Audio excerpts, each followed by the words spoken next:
Hello and welcome to the Dream Team Professor podcast. My name is Scott and in this episode we're looking at the top players to target in Gameweek 31 Sun Dream Team. So this week it's a double game week. We've got the second legs in Europe and then we've got one rearranged Premier League fixture. So the Premier League sides that will be doubling this week would be just Newcastle and Crystal Palace, but we have Arsenal, United, Villa, Spurs and Chelsea all with their second leg paired with a Premier League match. So the deadline this week is 11 a.m. on Saturday ahead of City Palace in the Premier League. There will be a deadline stream returning this weekend. We were on our way up to the Dream Team Tonic annual meetup. So Essex to Leeds was a long old journey to do first thing in the morning. So we couldn't do a deadline stream, but it will be coming back this weekend. So looking at Arsenal first in double game week, they've got Brentford at home and Real Madrid away, taking that emphatic victory to the Bernabeu in the second leg, but it does mean that there could be a big chance of rotation in that Brentford game before it. To be honest, I wasn't expecting much rotation for Arsenal in that Everton match, but I was very surprised when I saw the lineup come out, and it did make sense, and you could say it also worked. So expecting a bit of rotation there in that Brentford game. And a tough game away at Real Madrid in that second leg. You've got Manchester United, Newcastle away, and Lyon in the second leg. I kept saying Olympiacos, where the abbreviation is OLY last week, but they are against Lyon in the second leg. I'm recording this on Thursday morning, so we don't actually know what the first leg results are for the Europa and Europa League Conference League teams. But Newcastle away and Lyon at home. It does look like a tough pairing for Manchester United. Next up, Newcastle. So they're one of the teams that I said have got a Premier League double, one of those rearranged fixtures. So they've got Manchester United at home and Crystal Palace at home. So a nice home double for Newcastle. They'll be of interest this week. Aston Villa. So disappointing 3-1 loss yesterday against PSG in that first leg away from home. I thought they'd done so well for so long, but PSG are just such a good side. So Southampton away in the first leg. They rotated heavily in the previous match against Nottingham Forest. So I imagine they're probably going to do a similar thing for Southampton, who are already relegated. And then that second leg at home to PSG in the Champions League for Villa. Spurs have got Wolves away, Eintracht Frankfurt away. So that looks like quite a nice pairing of fixtures, albeit an away double. But they didn't actually rotate as much as I expected in that last Premier League match. There was a lot of rotation for most teams this weekend, and Spurs was one that have been doing that recently, but they didn't do it in that last match against Southampton, which was a surprise to me. So maybe Spurs will go fairly strong against Wolves, but I think a lot will depend on how this first leg against Frankfurt goes. And then Chelsea. Nice double game week, both at home. Ipswich at home, Legia Warsaw at home. But again, another team that rotated heavily in the Premier League and one that I didn't expect to rotate heavily. So they had that Brentford fixture. They left the likes of Palmer and Jackson on the bench. We'll see if they play Legia Warsaw. I'm expecting they will. But Maresca sort of insinuated that rotation was due to the intensity of the Spurs game that come before it. So we'll have to wait and see what they do against Legia Warsaw. But assuming that most players do start both, Ipswich at home, Legia Warsaw at home, does look like a nice pairing. And then Crystal Palace, the last team with a double. So it looks a really tough double, I must say. City away from home and then Newcastle away from home. But Palace are in really good form themselves. So they're the double game week sides for this week. Looking a little bit longer term. So single game week for Manchester City this week. But I still think if you have got Manchester City players, you would be quite interested in keeping them. So it's Crystal Palace at home in a single this week. Crystal Palace have got a few defensive troubles at the minute with suspensions and potential injuries. So could be an okay single if you've got City players. They then double in 32 with Everton away and Aston Villa at home. And then they have an FA Cup fixture in Gameweek 33. So it doesn't look the worst for Manchester City. So I'm going to include them as a single game week side in this episode. And then lastly, I just wanted to talk a little bit about Liverpool. So I haven't got a slide on them. Obviously gone off the boil a little bit with the Premier League pretty much being wrapped up. But there will be a lot of questions regarding Salah, I think, this week. So I will include that when I do my team update, as Salah is currently in my team. But they have West Ham at home in a single this week. And then it's pretty much just singles the whole way through. But is it as simple as removing Salah with his iffy form when they've got Leicester away in game week 32. Leicester seems to be the go-to target fixture at the minute. So I'll talk a little bit about Mohamed Salah and any other Liverpool players when we get to the end for my team update. So longer term fixture play, I think Arsenal, Aston Villa and Palace are probably the best way to go for this, because they are the three teams, that have consecutive double game weeks in 31 and 32. So Arsenal have got that Brentford Real Madrid double coming up in 31. That follows it with Ipswich away and Crystal Palace at home, which looks very nice. And then in game week 33, they are currently down to blank. But in game week 33, any teams that progress in Europe will have their first leg put into game week 33. So although it looks like a blank for Arsenal at the moment, and I must admit, I was just putting it down mentally as it was definitely going to be a blank. But with that 3-0 win in the first leg, you'd have to think that Arsenal are looking fairly likely to now have a fixture in game week 33. Aston Villa, Southampton away, PSG at home this week. Game week 32 double is pretty tough. Newcastle at home, City away. And then in game week 33, if they can somehow overturn that defeat against PSG, they could have a European semi-final first leg paired with their FA Cup semi-final against Crystal Palace. So that will be to be confirmed, but they will still have 2 consecutive doubles and an FA Cup fixture. And then lastly, Crystal Palace. Now the fixtures are looking tough for them. So City away, Newcastle away next week, Bournemouth at home, Arsenal away the week after. Again, not the best. So 3 really tough away matches in City, Newcastle, Arsenal. And then in game week 33, they have got their FA Cup semi-final against Aston Villa. So they're the 3 teams that I think if you do want to just play the fixture game would be the best ones to target. In game week 33, we have also got a Forest double right down the bottom here of this FF Stuff fixture ticker. But that doesn't look that appealing to me. So Nottingham Forest, City at home and Brentford at home in game week 33, but just singles in the build up to that one. So I don't think it's really relevant to sort of target yet, but they will have an upcoming double later on. If you want to check out this fixture ticker from ffstuff.co.uk, head over to their website. They've got obviously this that you can access, but loads of other great Dream Team data and data from other fantasy football games. So do head over to ffstuff.co.uk for your Dream Team planning. Before we come on to my team, Arsenal, if you could leave a like on the video, subscribe if you are not already. You'll get kept up to date with all the latest Dream Team content. I'm so close to reaching 4,000 subscribers. So if you're not subscribed already, please do consider it. And if you're listening on audio platforms as well, do give us a follow over there. There'll be timestamps below so you can switch between different teams if you just want to have a look at my thoughts on certain teams. My team update will be at the end as well. But if not, come join us and we'll start with Arsenal. So heavy rotation in that 1-1 draw against Everton away from home.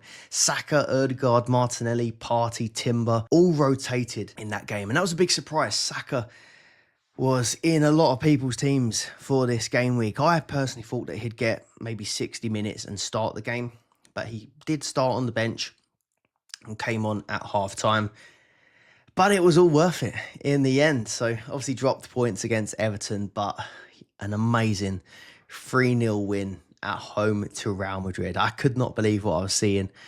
And especially considering Declan Rice was the main man. So unfortunately, had taken him out of my team a couple of weeks back now, but I still enjoyed these goals, these 2 free kick goals from Declan Rice. Back-to-back doubles for Arsenal this week. I mentioned it already. So Brentford home, Real Madrid away, Ipswich away, and then Crystal Palace. And then in game week 33, they will have a semi-final in Europe added if they can get past Real Madrid with that 3-0 lead at the Bernabeu. So let's talk Saka first. I mentioned he was benched in the first match, 45 minutes, just a 1 point. I think we were all pretty disappointed with how that one turned out.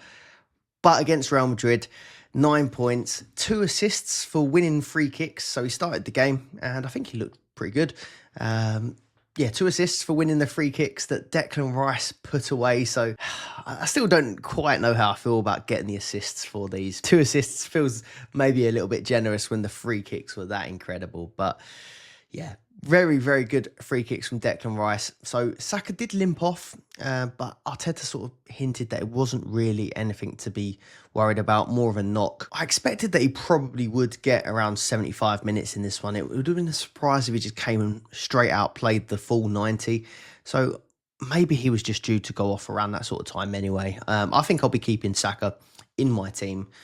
But there is an argument to say that if he is going to sort of miss the Brentford game and then only play an away match against Real Madrid, that it may not be the best week for him.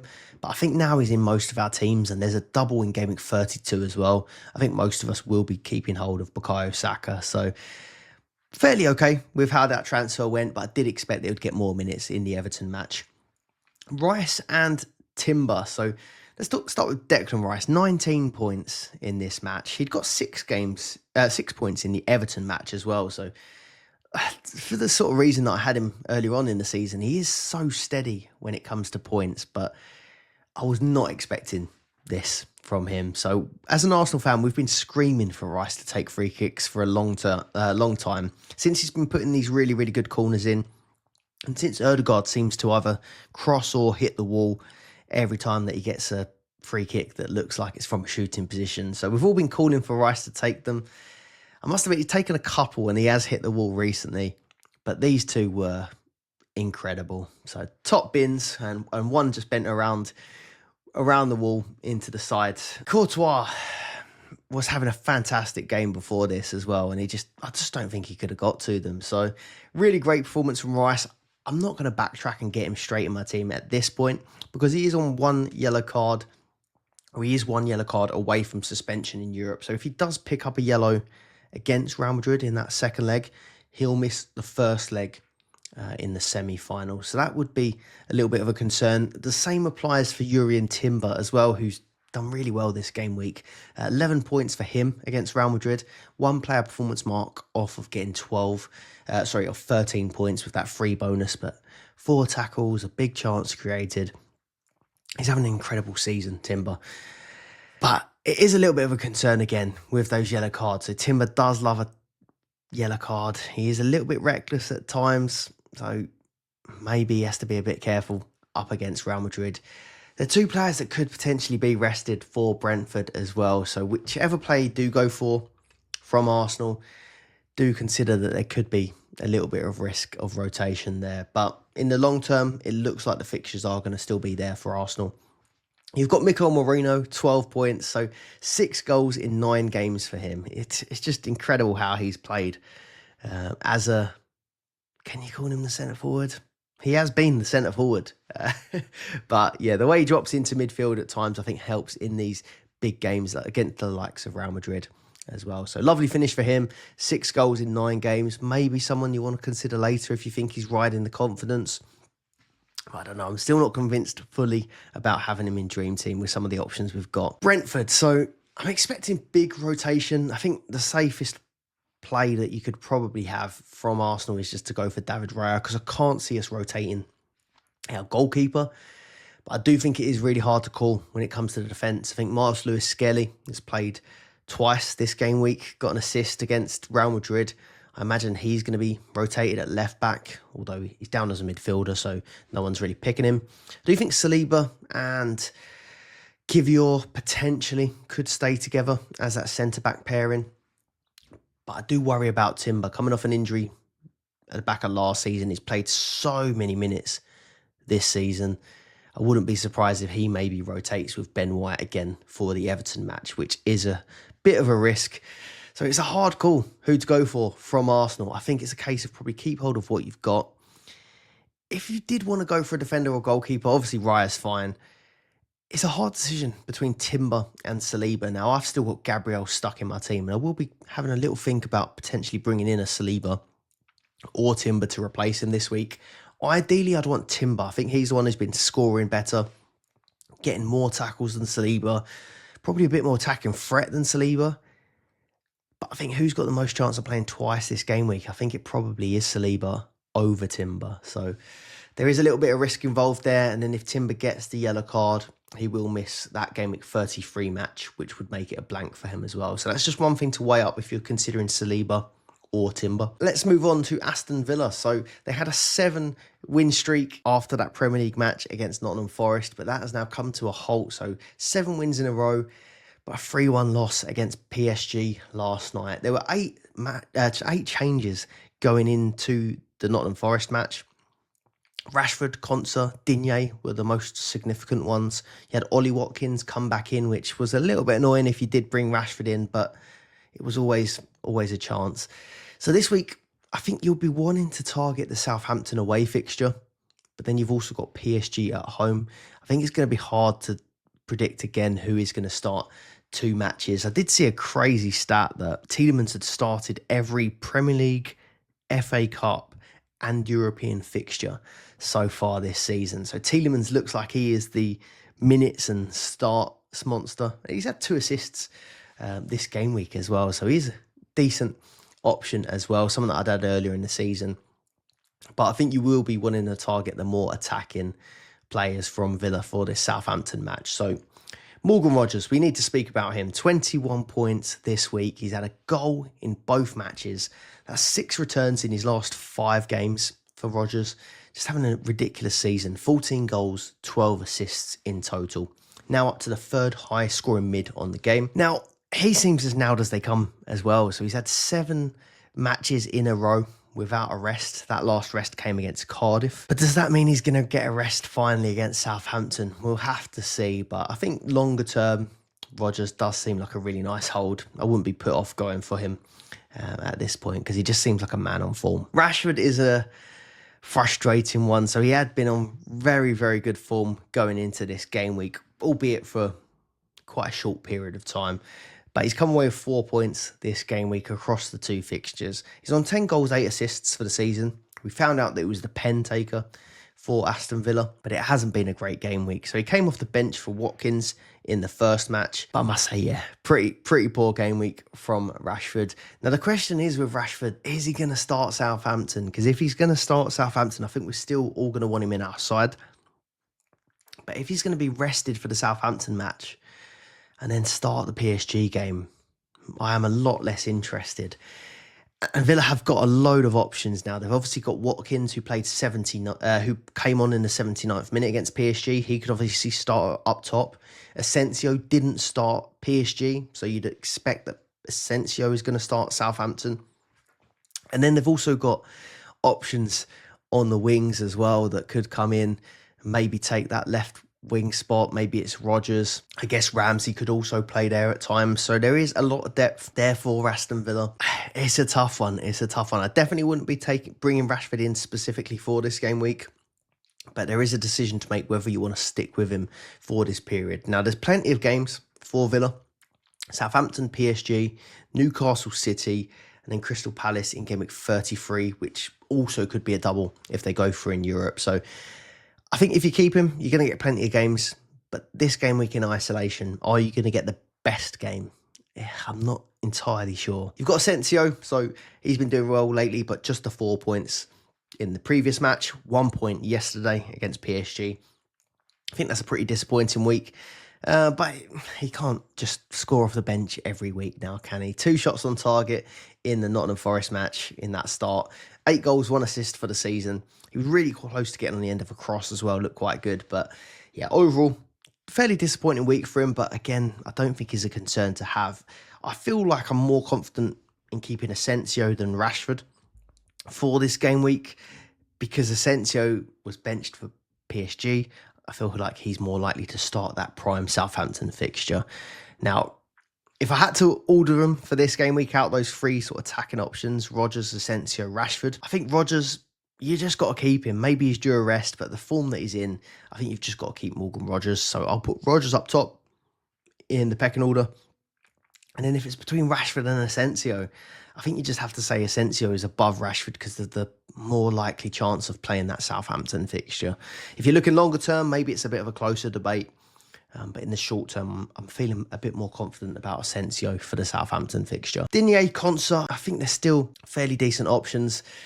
They were both rested for the Nottingham Forest match, but over the longer term, they've been fairly decent options. Concert, again, was just one player performance mark off of hitting that free bonus, something that he seems to be doing on a regular basis. You got to be a bit careful with Digne. He's one yellow card away from suspension, like I mentioned with Timber earlier in the pod. But he did a good job of getting through this game without getting a second yellow card, because those PSG attackers are so dangerous when they're dribbling at you. Cash had a really hard time in the first half, but Digne dealt with it fairly well. On to Man United. So they have a double against Newcastle and Lyon in the Europa League. They're obviously going to play this evening, so we don't know how they get on in that first leg yet. But that derby match was a bit of a snooze fest for Manchester United. Bruno Fernandes was the most capped this game week in the top 1k, and it was another 6-point blank, which if your player's going to blank, 6 points is not bad at all. So I think he just has this level of safety when you're picking him as a captaincy shout, that he's never going to come away with a 2-pointer, a 1-pointer. He always seems like he's going to come away from something. So he had a pretty good game. Free bonus, tackles, and I think he's a possible candidate again for the captaincy. Second highest scoring player on the game now as well. So Bruno Fernandes, decent. I'm going to put Dalot in there for a potential player to target. So I was looking into replacing Gabriel for my own team. And I've obviously mentioned Timber could be a nice option, but there are a few drawbacks. Will he be rotated? He's on the yellow card tightrope. There's a few things that are uncertain. The same with Villa. If you're looking at Concert, will he be rotated again? Digne, will he be rotated again? Yes. Yeah, nothing seems completely perfect. And I'd say Dalot doesn't seem perfect either. But he's had 16 consecutive starts.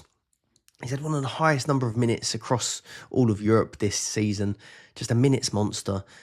He's the third highest scoring defender over the last 6 game weeks. And Man United actually haven't conceded more than 1 goal in their last 7 matches, so they are doing a little bit better defensively. The clean sheets haven't been that regular, but they're not shipping a load of goals like they were before. There's no double game week in Gameweek 32, which is a potential drawback. So Gameweek 31 is a double. Gameweek 32 is a single against Wolves, which doesn't look terrible. But Gameweek 33 could be a double if they get past Lyon, Bournemouth away, and then it will be the first leg of the semi-final in Gameweek 33. So you'd imagine that Dalot is going to play all of these matches, where you can't really say the same thing about some of these other options. So I don't think Dalot is a bad option in defence. There has been talk of Dorgu looking pretty good defensively, putting up good attacking data, but I think I'm still more comfortable with Dalot, just knowing that he's going to each week play. You're not going to be worried about checking those lineups. He's always going to be there. You've got Onana, who's the 3rd highest keeper, still only 6th in the game for clean sheets. I prefer Martinez and Raya. I didn't actually mention Martinez in the previous slide, so 9 saves for Martinez. I do think it was something about that PSG game, because Alisson kept a load. Alisson's were more match-winning saves. I think Martinez, there was a few thrown in there where there was just shots from range straight at him, but nonetheless, 5 points for Martinez. And then Onana got 10 points against Man City for keeping that clean sheet. 6 saves in that one. But I think now that Arsenal have got 1 foot, can I say that? 1 foot in the semi-final, I think Raya is looking like the best option now in goal. Let's go on to Spurs. So I expected rotation, like I said, in that match against Southampton. 3-1 win. But I must admit, I was a bit annoyed when I saw the lineup come out, because I was put off of going for Son or Solanke, because I was worried about this lineup. And just been rotating quite heavily going into the previous European fixtures, and I thought it'd do the same. He had said something along the lines of they wouldn't need to rotate so heavily from now on. But I must admit, I didn't believe him, to be honest with you. I didn't believe him. I thought they were going to rotate again. But no, pretty much full strength in that match against Southampton. 3-1 win. But all of the popular picks dodging points, or Son and Solanke dodging points. They have got a nice double in 31, Wolves away and Eintracht Frankfurt away. We'll see how they get on in the first leg tonight. But I think if you do have Spurs players already, they are still possible holds for 31. 32 though is a single against Nottingham Forest, which doesn't look so good. And then depending on whether they get further in Europe, that first leg would be paired with an away match against Liverpool, which doesn't look the best. So I think it probably would be a case of just hold on 1 week longer with Spurs. But after that, I'd be looking to move on. So Son and Solanke were the third and fourth most transferred in players last game week. But Johnson stole the point. So Son came away with a 1-pointer, subbed in the 57th minute. And Solanke did almost play the full 90, but just still came away with 4 points. So a little bit disappointing there. But again, you've got the second chance of them delivering in Europe in that match this evening. Johnson, though, 19 points, 2 goals, 1 assist in this game. Is he a shout now? Could he be the man in form? I still think I'd dodge it now. If you committed to your Spurs players last week, maybe you see it through, but I don't think I'd be swapping just to get Johnson in this game week. Maddison, 80 minutes, got an assist. He's up to 11 goals, 11 assists. Free bonus, again, it's just showing what we'd love to have on a weekly basis from Maddison. Quite a lot of us started the season with him, and he's done really, really well. But those minutes just weren't reliable. So Maddison, I think I would still pass on it. Pedro Porro has rewarded the people that stuck with him with a 7-pointer, 3 bonus points, 2 big chances created. And they were unlucky to sort of lose the clean sheet late on, I think. It would have been a mega haul for Porro then. But he's been benched in the 2 matches before this, which is what is a problem. He hasn't played more than 2 matches in a row since game week 22. And we're just approaching game week 31 now. But before that, he had had 10 consecutive starts. So something happened around that point. Maybe he was in that red zone. He'd been playing too many matches, needed a rest. But Spence and Udogie are now an issue when it comes to Porro because there seems to be a lot of rotation. But after a bit more digging, it is mostly just Udogie that's the problem. Because Spence is playing a load of minutes and getting a load of starts at the minute. And that's interesting me. So he got an assist in this match, 7 points. 1 PPM off of getting 3 bonus. But Spence has played 6 consecutive 90s now in a row. And he's only had 1 benching in his last 10 matches. So Spence is playing the bulk of games, sort of at the rate that Porro was back in game week 22. So is Spence now a really strong option? I'm interested in this one. We'll see if he starts this evening. But even if he doesn't, does that mean he's now going to go on another streak of playing loads of 90s? He's looked good. He's had a 5.5 average in those last 10 matches that he's played. And his 32 bonus points puts him 5th out of defenders. And he has just 8 less bonus points than Porro from 17 less matches. So he is really doing well for bonus. He's getting a few attacking returns like we saw in this Southampton game. I do think that he could be a little bit of a differential, Jed Spence. On to Crystal Palace. Now, they've been performing really well. I think this week, again, is a bit of a case of, I wouldn't necessarily bring them in for this double, but I think you're definitely going to hold on to them if you have them. So they're unbeaten in 7 matches now, winning 6 of those. They did have a few problems with their squad in the last matchup against Brighton. So they won 2-1. But Eddie Nketiah picked up a red card. That's probably good for Dream Team because it means that Mateta, who has been playing sort of reduced minutes, 60 to 70 minutes a game, probably is going to have to be relied on to play nearer to 90 in that first match. But Nketiah will be back for the second match. It's just a 1-match ban. But Guehi picked up a red card, so he's going to be missing from the City match. And then Lacroix, possible concussion. We'll have to wait and see what the team news is on that one. But if they're missing Guehi and Lacroix at the back, I think that is going to be a real big miss for Crystal Palace. So I think defence is looking worse. But attacking-wise, I think they're looking in good form still. Eze, 10 points, 2 assists in this match. He's up to 7 goals, 11 assists now for the season. And he's returned 4 times in his last 4 matches. So I think Eze, again, really, really good shout. If you've got him, you're obviously keeping him. I do think there is a possibility that he would be a buy as well this week. If you think that Crystal Palace could do all right against City and Newcastle away from home, he does do really well for bonus points, which is not so much dependent on the opposition. 42 bonus points this season.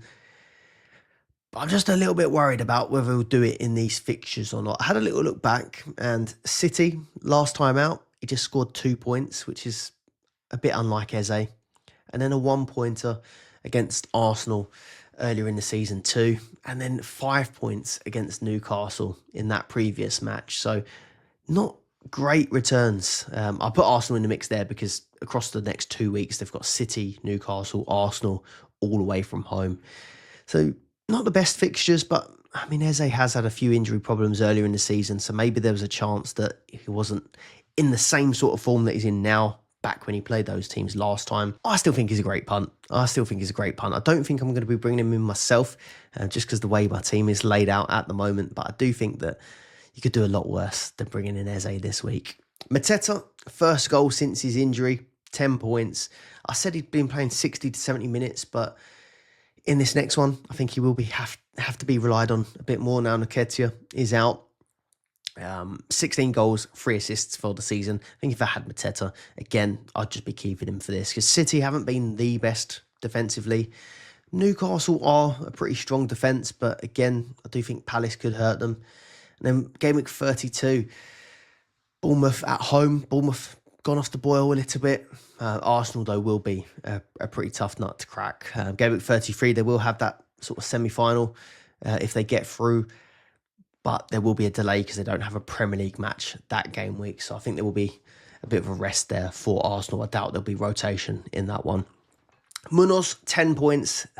Incredible. I'm so glad that I finally did bring Munoz into my team. I was probably a bit slow doing it. I think a lot of people went earlier. But 10 points, 6 goals, 6 assists now for the season. That's the most returns out of any defensive player. And he's the highest goal-scoring defender as well now on the game. So a really good buy still if you haven't got him. Clean sheet's probably not looking that likely with these defensive injuries, but I still think really, really strong option at the back. But no real other standouts for me outside of those 3 players. Newcastle, so 4 wins on the bounce with that 3-0 win against Leicester City. They've had clean sheets in 2 of their last 4 matches as well, so the defence is looking quite solid. But I think all eyes are on Isak at the moment. So some people went early on Isak this week. It was something that I was considering, and it's one thing that's made me less annoyed about Rashford's performances, because I probably was either going to go Isak a week early or go Rashford and then consider how to get Isak the following week, which is the route I took. 4 points for Rashford, 2 points for Isak. Neither has done very well, particularly. But you would have expected Isak to do much more in this Leicester game. So the concern going into it was he fit enough to play? He did start the game, and Eddie Howe after the game said he's 100% fit. I don't think we'll need to manage him from this point onwards. Now, he did go off in the 72nd minute, but the game was done, wasn't it? And there's a double game week this week. So I think he's being managed in that match. A bit disappointing that he didn't come away with nothing. Didn't come away with anything. But Jacob Murphy was the guy stealing the limelight with 2 goals, 16 points in that one. But I still think Isak, I'd say he's a must for game week 31. Man United at home, Crystal Palace at home, Newcastle really, really strong at home.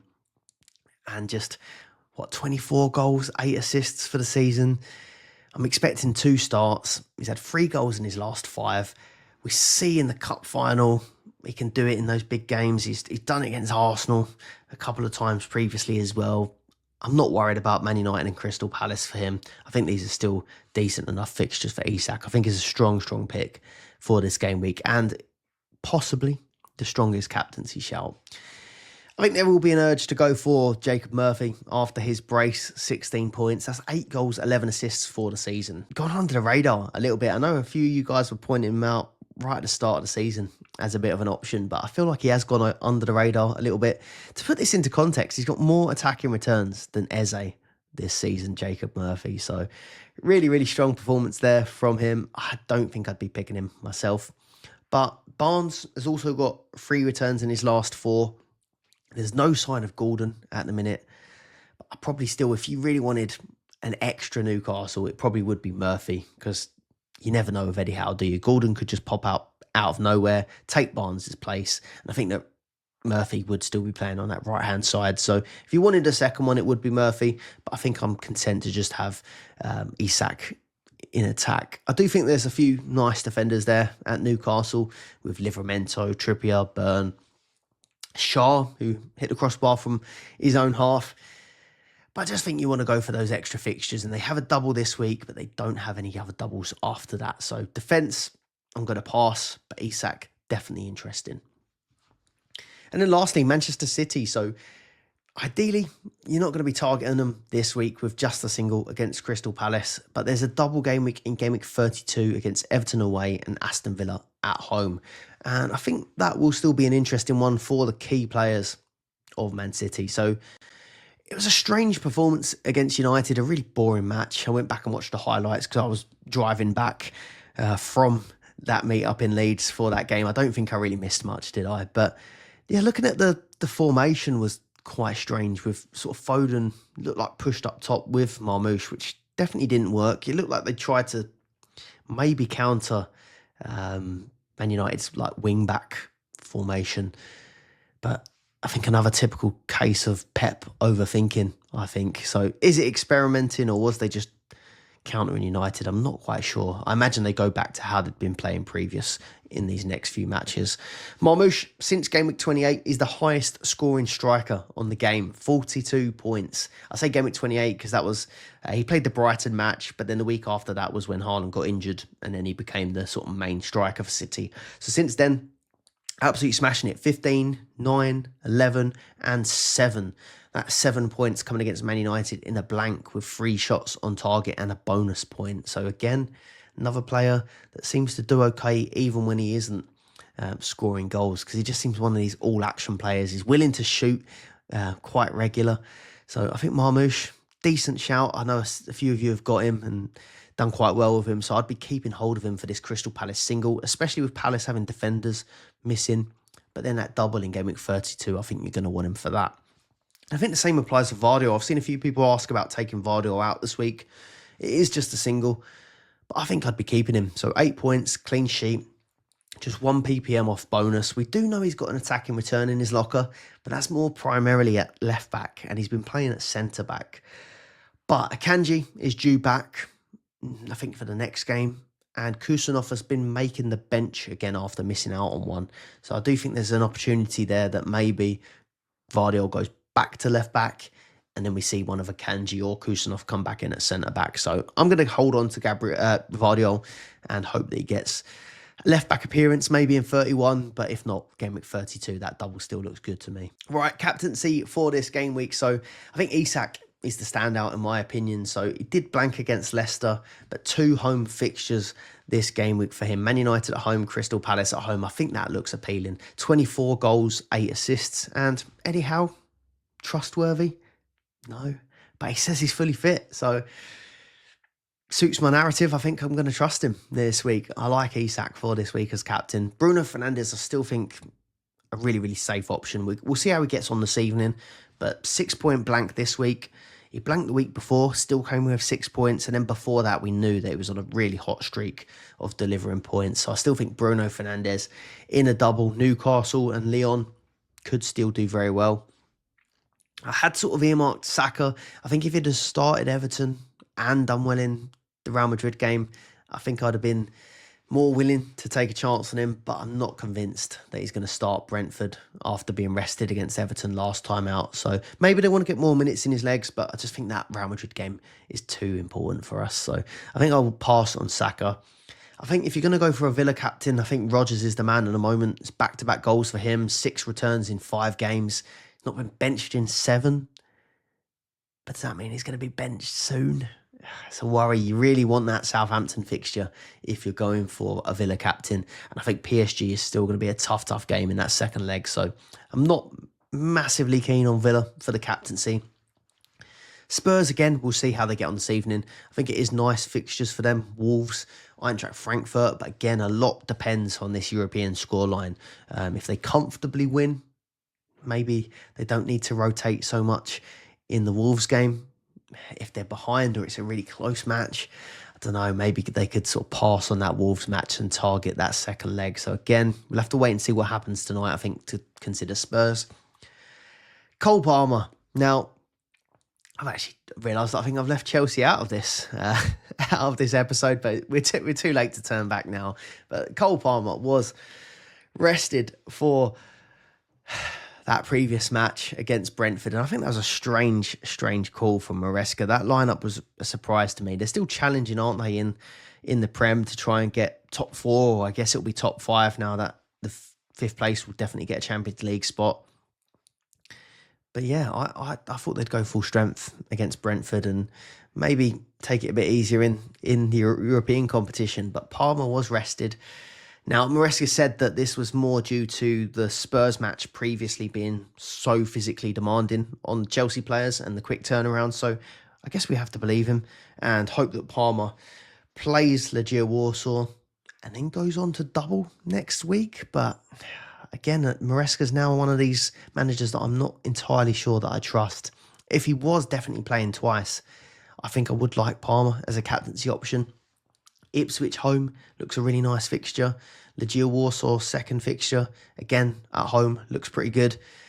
But there is no goals in 12 matches now for Cole Palmer, which is a concern. He did get an assist recently, but is it becoming a bit of a concern, his goal scoring and his form? So I think wait and see how he gets on tonight. But again, I'm not fully confident that he gets 2 starts. I feel like the only 2 players that I'm confident about so far is Isak and Bruno getting 2 starts. I would also be confident in Eze. So he's been pretty consistent, 4 returns in his last 4 games. We know he's great for bonus. We know he's nailed. But just is he as good as Bruno and Isak this week? So City away, Newcastle away, you'd have to say Eze's got tougher fixtures. And Isak having those 2 home games, Man United, Crystal Palace, I think that sways it for me. Newcastle away, Olympiacos at home for Bruno. Maybe that one's a bit more comparable to Eze, but I still think, for me, Isak stand out. So on to my team update. If you've enjoyed the episode so far, do leave a like, subscribe if you're not already. This week has been a bit of a disappointing one for me. So I've gone from 105th to 117th so far. And looking at my team, I don't think it's done too badly, to be honest with you. The real thing that's been bringing me down, I think, is Alisson missing out again. And then Gabriel, I've still been unable to replace, but I kind of had no other option. I also had Haaland and Kluivert both injured and flagged. And both of those players went on to not play as well. So it would have been a similar scenario, even if I'd have replaced my goalkeeper and defender. But yeah, just the other goalkeepers seem to have done okay and are accumulating points in multiple games while I'm sat with Alisson. While a single game at keeper isn't the end of the world normally, if you're not playing any games while other goalkeepers are playing 2, you're just losing points, aren't you? So I'm just falling down the table at the moment. And then the same applies with Gabriel, although I've seen a lot more teams with a flagged Gabriel this week. So Alisson, Gabriel, both standouts, need to be replaced eventually. But the thing is, I know it could very well happen that Alisson doesn't play again. But he's got West Ham this week, and I've been really digging into this concussion protocol, and he should be able to play West Ham. I thought it last week, and then when I looked a bit further into it, he had to have passed certain things, and if he didn't pass certain benchmarks, he goes back a step and it could take longer. But he's well clear of the amount of time it takes to get over the concussion protocol. So if he doesn't play West Ham, I think there's a real big concern there for Alisson. So I think I probably will end up keeping Alisson for the moment and hoping that he gets West Ham, but it is killing me at the moment. Gabriel still needs replacing, so I'll talk through some possible replacements for him. But Isak is the real problem for me this week, and I knew it would be when I did my episode last week.